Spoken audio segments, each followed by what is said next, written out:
జాబిలంటే చిన్నదాని అంటే ఇది జాబిలంటే మళ్ళీ మళ్ళీ ఇది రాని రోజు. ఈ పాట ప్రతి పెళ్లిలో ప్రతి ఆర్కెస్ట్రాలో వేస్తారండి. అరే ఒక్కసారి ఆలోచించుకోండి రా, ఈ రోజు మళ్ళీ రాదు అన్న కవి భావన అర్థం చేసుకోకుండా మనం పెళ్లి చేసుకున్నాం, ఇప్పుడు అనుభవిస్తున్నాం. రాత్రి నా కల్లో దెయ్యాలు నన్ను వెంట పెట్టినట్లు, నేను పరిగెడుతున్నట్లు. అమ్మో, నాకు రాత్రి ఒక కళ వచ్చింది, భయమే చచ్చిపోయా. మీ కల్లో ఎవరు వచ్చారండి? ఆ పరిగెడుతూ పరిగెడుతూ నువ్వే వచ్చావు. ఏమండి, అదేదో కొండ ఉందటండి, నన్ను ఎత్తుకొని అక్కడ తీసుకెళ్లి దీపం పెడితే ఇలాంటి కళ్ళలు రావటండి. నిన్ను ఎత్తుకెళ్లి దీపం పెట్టాలా? తర్వాత కింద నా ఫోటోకి ఎవరు పెడతారు దీపం? ఎత్తుకుని పెట్టాలంట దీపం. వాళ్ళ అలక్కే నీలాంటిదే సెటప్ బాక్స్ లో సెటప్ ఉందని వాళ్ళ ఆయన మీద కేసు పెట్టిందంట. ఇప్పుడు ఆడదనేది ఆకాశం లాంటిదండి. ఎందుకంటే అమ్మ చందమామను చూపిస్తూ మనకు అన్నం తినిపిస్తుంది, తెల్ల చొక్కలు చూపిస్తూ తన్నులు తినిపిస్తుంది. ఎప్పుడైనా మంచి మొగుళ్ళు కావాలని ఆడవాళ్ళు వ్రతాలు చేస్తారే గానీ మంచి పిల్లలు కావాలని ఎప్పుడైనా మగాళ్ళు వ్రతాలు చేశారండి? ఎందుకంటే మేము ఆల్రెడీ మంచి వాళ్ళం. మంచి పిల్లలు ఉండరు, అందుకనే చెయ్యరు. అయినా పెళ్ళైన ఇన్నాళ్ళు అయినా సరే మనకు శోభనం జరగలేదు తెలుసా? నీతో శోభనం మెట్రో ప్రాజెక్ట్ లాంటిదే. అవన్నీ స్టార్ట్ చేయాలంటే స్ట్రాంగ్ గా ఉండాలి. ఏమంటే ప్రేమలో లేనప్పుడు పైరగాలను ఇష్టపడేవాడిని, ప్రేమలో ఉన్నప్పుడు పైటగాలను ఇష్టపడేవాడిని. పెళ్ళయ్యాక ఏ గాలిస్తే ఆ గాల్లో కొట్టుకుపోవటమే, మనం బీకేది ఏం లేదు. అదేం కాదండి, మేము బీటెక్ లో ఉండేటప్పుడు పెళ్లి చేసుకున్నాం అండి. నేను పాస్ అయ్యాను, వీడు ఫెయిల్ అయ్యాడు. వీడు పాస్ అయితేనే శోభనం అని నేను కండిషన్ పెట్టా. ఈసారి నేను బీటెక్ పాస్ అవుతున్నా, నీతో శోభనం చేసుకోబోతున్నా. ఏమండి, మీరు లేని ఒక్క క్షణం నాకు ఒక యుగంతో సమానం అండి. నువ్వు లేకపోతే ఒక యుగం కూడా నాకు క్షణంతో సమానమే.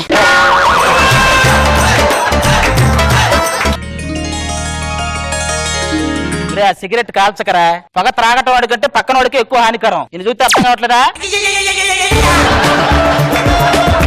సర్లే గాని నేను మీ నాన్నగారు పడ్డాడు రా. ఏంటి అసలు బయట తిరుగుతున్నావు అంటావు? ఓకే, ఇంట్లోనే కనపడలేదంట. నువ్వు ఇంట్లో తిరుగుతున్నా కూడా కనిపించట్లేదంట, మీ నాన్న చెప్పాను నాకు. అసలు నా సంజయ్ ఏంట్రా? సంజయ్ అసలు లైన్ లో పడేస్తానంటావా? నేను ఖచ్చితంగా నీకు పడిద్ది అది. నువ్వు అలాగే చెప్తావురా, నాకు మాత్రం నమ్మకం నేను లేదు. చెప్తున్నా కదా ఖచ్చితంగా పడిద్దిరా. ఎలా చెప్పగలవరా? ఒరే కాలేజీలో అందరికి పడింది, నీకు పడదా అది? ఆ గ్యాంగ్ ఎదురే వస్తుంది వస్తుంది.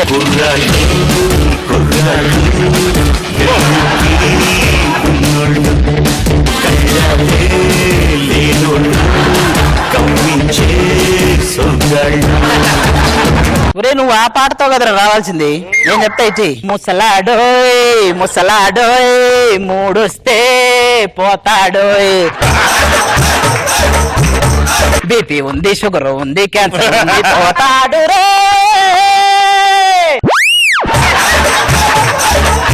యూత్ ఇక్కడ. ఒరే పొద్దున్న లేస్తే బ్రీత్ అందుకు ఇబ్బంది పడుతుంటావు, నువ్వు యూత్ ఏంట్రా? నా పుట్టుపూర్వం గురించి తెలియక మాట్లాడుతున్నావు నువ్వు. నీ పుట్టు పూర్వతరాల గురించి తెలియదు కానీ నువ్వు పూర్వం పుట్టావన్న విషయం అయితే మాకు తెలుసు.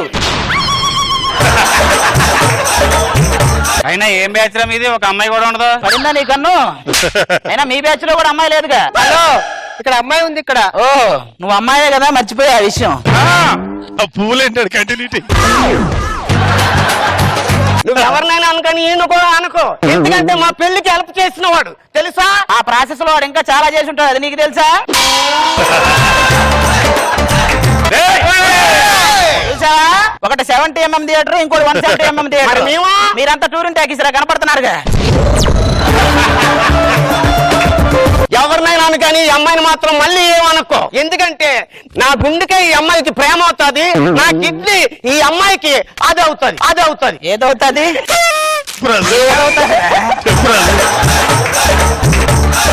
నా గుండెకి దీని ప్రేమ అవసరం, నా కిడ్నీకి దీని ఆత్మీయత అవసరం. ఫస్ట్ దాని మొహానికి ఫోటోషాప్ ఎడిటింగ్ అవసరం.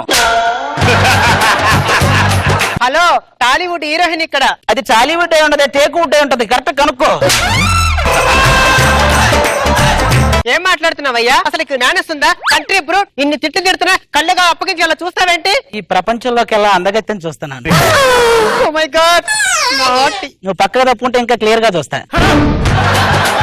అయ్యా, అంటే అనుసయం చూస్తున్నావా? మరి లేకపోతే నిన్న అనుకున్నావా? నీలాంటిదే డాక్టర్ పీచు పదార్థాలు అన్నమాట కొబ్బరి పీచు తినిందంట.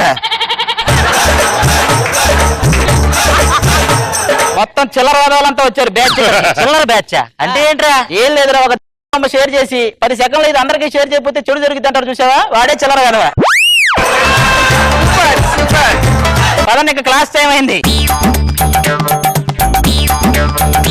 అయినా ఏం క్లాస్ రా ఇది, ఒక అమ్మాయి కూడా ఉండదా? వచ్చినా నువ్వు ఉంచవుగా అందుకని. Silence silence. Oh my god, మీ ఆవిడే కదరా, నువ్వెందుకు నిలబడతా? టీచర్ అయితే నేను లేచేవాడిని కదరా, మా ఆవిడ కదా అందుకే లేచా. ఇంట్లో ఉన్న మీ ఆవిడకి కాలేజీలో ఉన్న మీ ఆవిడ తేడా ఏంటి? ఇక్కడైతే ఒక టాపిక్ తీసుకొని 1 గంట క్లాస్ పీకిద్ది, అక్కడ ఏ టాపిక్ లేకపోయినా గంటల పీకుద్ది. సరే సరే కూర్చో. ఆ. కల్చరల్ ఈవెంట్ స్టార్ట్ చేస్తున్నాను. ఎవరైనా కళలు ప్రదర్శిస్తారా? ప్రదర్శిస్తా. ఒరే నీ కళలకి ఈ వేదిక కాదు కదా, శిల్పకళా వేదిక కూడా సరిపోదు, కూర్చో. చరిత్ర గురించి చెప్తాను, సరే ఇవ్వనండి. క్రీస్తు పూర్వం 321లో ఏం జరిగిందో తెలుసా? క్రీస్తు పూర్వం గురించి అయితే వాడికే తెలిసింది, ఎందుకంటే క్రీస్తు పూర్వానికి క్రీస్తు శకానికి మధ్య ప్రత్యక్ష సాక్షి అక్కడే. అరే నీ పేరేంటి? రాజు, MBBS FRCS డయాబెటీస్. నీ హ్యాబిట్స్ ఏంటి? మెడిటేషన్. అబ్బా, ఎందుకంటే అంత చిక్కని వ్యాధులన్నిటికీ అది ఒక్కటే మార్గం. మెడిటేషన్ ఎక్కువ చేస్తుంటాడు. అరే బుల్లబ్బాయ్, నీ హ్యాబిట్స్ ఏంట్రా? Playing games, watching YouTube.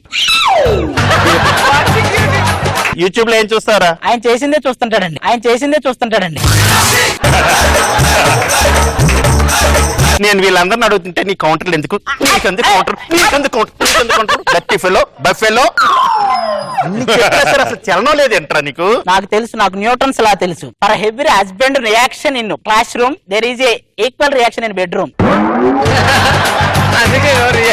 Last time రాసిన ఎగ్జామ్స్ రిజల్ట్స్ వస్తాయి. పూణే వస్తున్నాడు. పూణే కాదురా, ప్యూన్ రావాడు. పూణే ఏంట్రా? స్టూడెంట్స్, మీ రిజల్ట్స్ అన్ని అనౌన్స్ చేయబోతున్నా. ఫస్ట్ నా అనౌన్స్ చేయండి సార్, ఎందుకంటే ఆ రిజల్ట్ కి నా శోభనానికి ముడిపడి ఉంది, ప్లీజ్. అది ఇంగ్లీష్ పాస్. అయిపోయిందా? Physics pass. ఈ రోజు నీకుందే మామూలుగా ఉండదు. కెమిస్ట్రీ పాసా? హోయ్ రబ్బా హోయ్, అబ్బా హోయ్, రబ్బా హోయ్. డ్రాయింగ్ పాసా? అమ్మాలి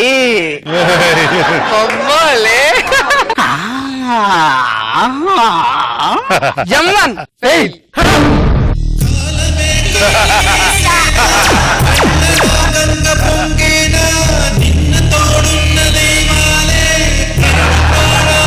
నువ్వు జన్మలో పాస్ అవ్వు, నాకు జన్మలో శోభనం అవ్వదురా. ఎం అంటే ముంచేది, 1 అంటే నంబర్ 1. ముంచటంలో నంబర్ 1 సబ్జెక్ట్ ఏంటంటే M1. అయిపోయింది, శోభనం పోయింది, జెండా కూడా పోయింది, ఇద్దరు పోయారు. అరే నీకు విషయం తెలుసా? మన ఇద్దరు మ్యాచింగ్ తెలుసా? ఏం మ్యాచింగ్ రా? నీ ఫేసు నా డ్రెస్.